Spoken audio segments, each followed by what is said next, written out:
Hi everybody, it's Dr. Nigro with another Physics Fundamentals screencast. This is one in my series dealing with work and energy.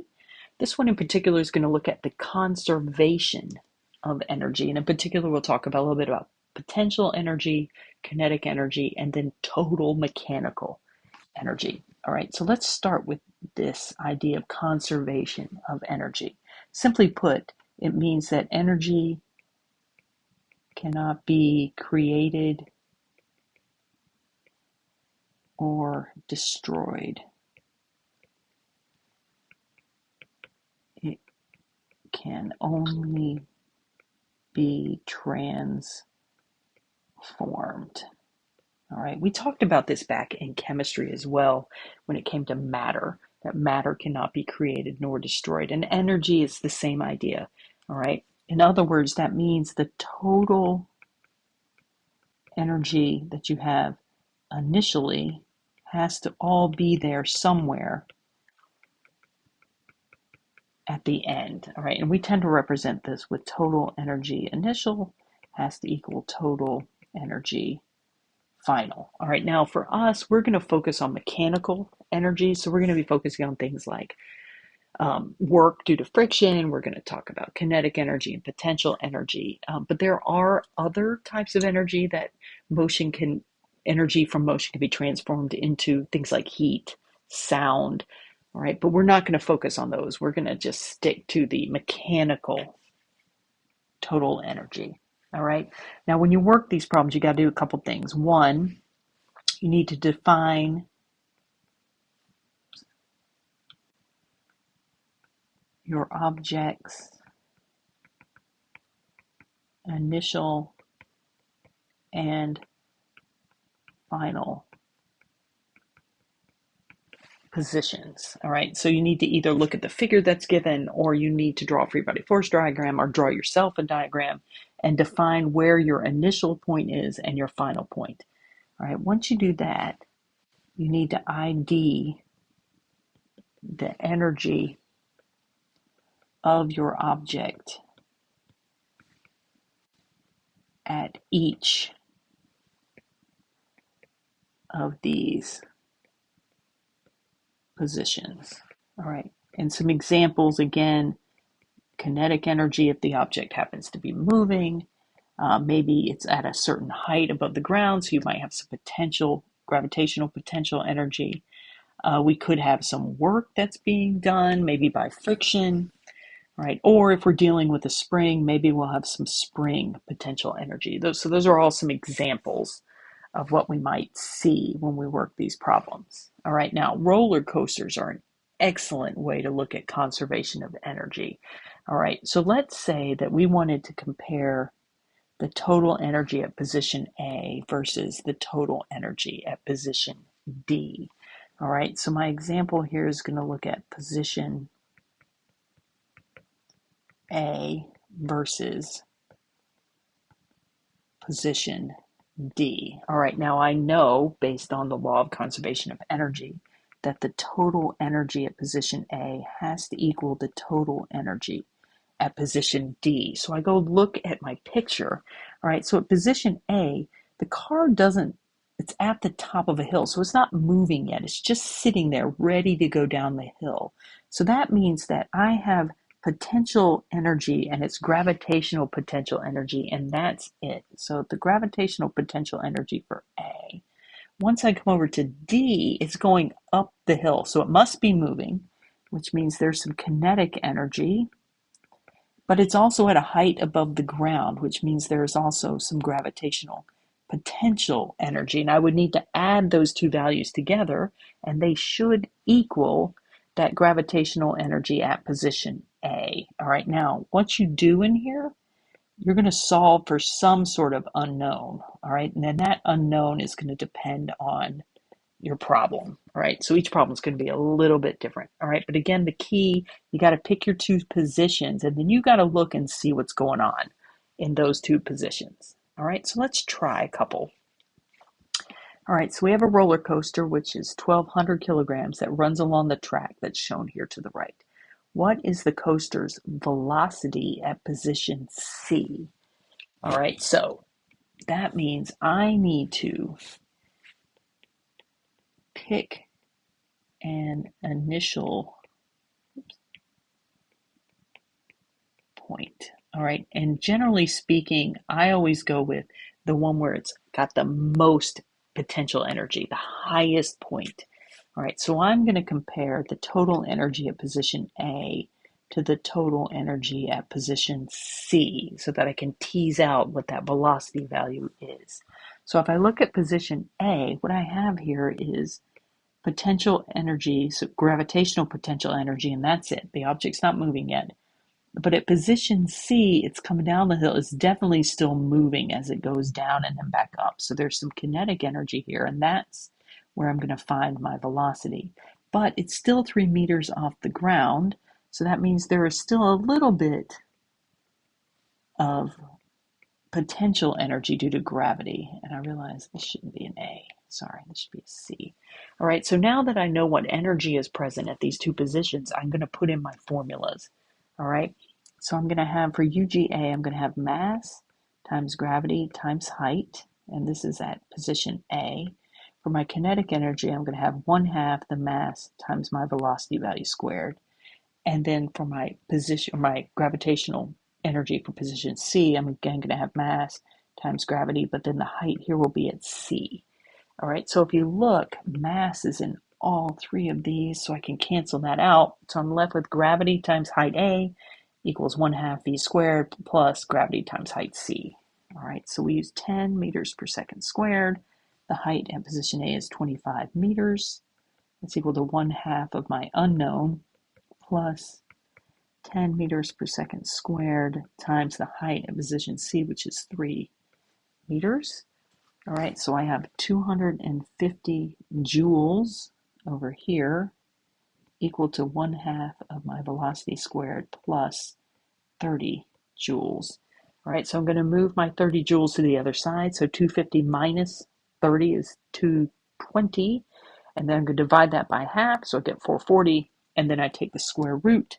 And so my velocity value at position C is going to be 21 meters per second squared. All right. Now, if you notice, that potential energy at position A is greater than the potential energy at position C. And that's reasonable because A is higher off the ground. So it has more gravitational potential energy because it's got a greater height. All right, for part B, what is the coaster's velocity at position E? So now we're going to look over here at position E. All right, so you have choices. You could go from position C to position E, because those two total energies should be the same, or you can stay with A and go to E. I think that's what I'm going to do. I'm going to say the total energy at A has to be equal to the total energy at E. All right, so I work this, have a gravitational energy at A, and then I'm going to go look at position C. All right, so we're going through a loop, so we know the object is moving. So we're going to have a kinetic energy value here. Oops, let me E. And I'm off the ground, so there's going to be some gravitational energy here as well. All right, so this is what it's going to look like, really similar to what I saw before. I'm going to have M times G times the height of A equal to 1/2 M times V squared plus mass times gravity times the height at E. So the mass again will cancel out, and I end up with, once again, 250 joules here, 1/2 V squared, right? And then 10 times 12 meters, so 120 joules for the loop-to-loop, all right? So you can see that that loop is higher than what we saw, than what we saw for position C, so we have more energy there, which again, reasonable, greater height, all right? So we manipulate, and we find that the velocity of the car as it goes around the loop is 16.1 meters per second, all right? So if we compare position A, C, and D. All right, let me slide this over. All right, and let's think about it in terms of potential energy, height, kinetic energy, and velocity. All right, so if we think about our kinetic energy, 250, we were at a height of 30 meters. We have 0 kinetic and 0 velocity for position A. All right, for position C, we had 30 joules. And I know that's not exactly right because I took the mass out, but we can at least do the comparison. 3 meters, 21 meters per second. And then for D, we had 120 joules for potential. We were at 12 meters, and then we were moving at 16.1 meters per second. All right, so if you look from A versus C versus D, as that height went down, so did that potential energy. And as the potential energy went down, you can see the kinetic energy must have gone up for C, because you can see we have velocity value that's pretty big. All right, as we went from C to D, our potential energy went back up because the height went back up, and you can see that that kinetic energy must have dropped because we have a lower velocity value. So one thing you need to keep in mind is because the total energy is the same, if you have kinetic and potential and you're comparing two positions, the higher position will have more potential, less kinetic. The lower position will have more kinetic, less potential. All right, let's try this one. A kid takes their sled, total mass of 55 kilograms, to the top of a hill and starts sliding down. The sledding run has patchy grass showing through the snow, slowing the sledder down by doing 3,500 joules of work. All right, so this is work due to friction. All right, if the sledder has a velocity of 16.5 meters per second at the bottom of the hill, how tall is the hill? All right, so we need to think about this in terms of energy. So we need to think about the total energy at the top of the hill versus the total energy at the bottom. All right, so in other words, something like this. So the sledder is right here. All right, so if we think about the top of the hill, all right, they're at some height above the ground, above sea level, if you think of it that way. So we're going to have gravitational potential energy at that top spot. All right, but in addition, we're going to have friction. All right, that friction is going to impede our motion down the hill. So that means that it's going to work with that potential energy. Okay, or not with it, but it's going to be at that initial position, because once we're at the bottom, we're going to have no potential energy because we're at the bottom, but we are going to have kinetic energy due to the energy that we have left after we remove the friction from that potential energy. All right, so that UG at the top is going to be equal to mass times gravity times the height plus negative 3,500 joules.